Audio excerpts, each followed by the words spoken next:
இப்பதான் ஆரம்பிச்சிருக்கேன், மண்ணடி போட்டுறாதீங்க. பிச்சைக்காரன் 3 நான் டைரக்ட் பண்றேன் சார். ஆக்சுவலா அதுக்கான கதை ஒர்க் போயிட்டு இருக்கு. நெக்ஸ்ட் இயர் டைரக்ட் பண்றேன். உங்களுக்கு வேற மாதிரி யோசிக்க தோணுன்னு நினைக்கிறேன். நான் வேற தப்பா நினைச்சிட்டேன் உங்களை, சாரி. இப்படிதான் கேட்டீங்கல்ல, சரி ஓகே ஓகே. நான் என்னமோ என் மைண்ட்ல வந்து ஆனா பராசக்தி டைட்டில் இன்னும் அதை விட சூப்பரா இருந்தது. அதுவும் அரசியல் தான், அதுவும் கலைஞர் தொடங்கினது தான்.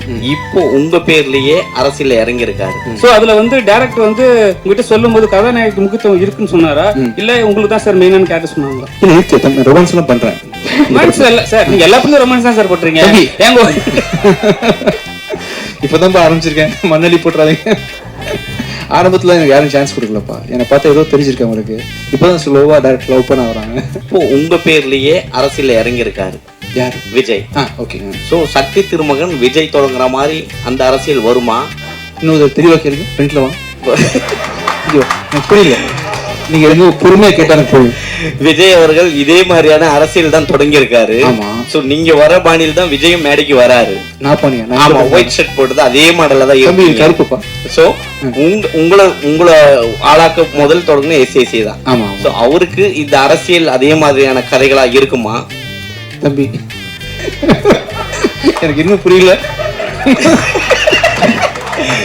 இல்ல சார், அரசியல் தப்பா வச்சுக்காதீங்க, நான் நேர்மையா பதில் சொல்றேன், ஓகேவா? ஆனா நீங்க புரிய மாதிரி மட்டும் கேளுங்க போதும்.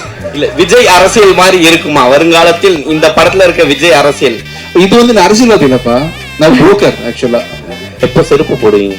நல்லா இருக்குப்பா, சூப்பரா இருக்கு. நீங்க கழட்டி பாருங்க, வேற லெவல்ல ஆயிருவீங்க. 5th ரிலீஸ் பண்றீங்க. அதே மாதிரி தான் வந்து பராசக்தி படமும் 5th ரிலீஸ் பண்றாங்க செப்டம்பர். ஏற்கனவே அங்க ஒரு டைட்டில் பஞ்சாயத்து போயிட்டு இருக்கு. பஞ்சாயத்து இல்லப்பா, நாங்க ஹாப்பியா. சரி ஓகே. இல்ல, எங்களுக்கு தெரிஞ்ச வரைக்கும் நாங்க சொல்றோம். நீங்க சோகமாவே இருக்காதீங்க, நாங்க ஹாப்பியா இருக்கோம். Okay sir. உடம்பு கெடுத்துக்க போறீங்க தம்பி, நல்லா இருக்கும் சார். அவங்க பெரிய படம் வரும்போது நம்ம தியேட்டர் கொஞ்சம் கம்மியா கிடைக்கும். சோ உங்களுக்கு என்ன, உங்க பேண்டை தான் உங்க பெரிய தியேட்டருக்கு நீங்க எதிர்பார்ப்பீங்க. சோ எப்படி இதை வந்து சரி பண்ண போறீங்க? இல்ல, உண்மை சரி பண்ற மாதிரி எல்லாம் ஒண்ணு இல்லப்பா. தமிழ்நாட்டுல கிட்டத்தட்ட 1000 தியேட்டர் இருக்குன்னு வச்சுக்கோங்களேன். அவங்களுக்கு ஒரு 600 தியேட்டர், நமக்கு ஒரு 400 தியேட்டர் கிடைக்கும். இப்போ ஸ்டில் கிடைக்கும், நமக்கு பிரச்சனை கிடையாது. இப்போ ப்ளஸ் பாத்தீங்கன்னா, இப்போ எல்லாருமே ஒன்னா வந்தா தானே உங்களுக்கு சந்தோஷமா இருக்கும் இல்லையா?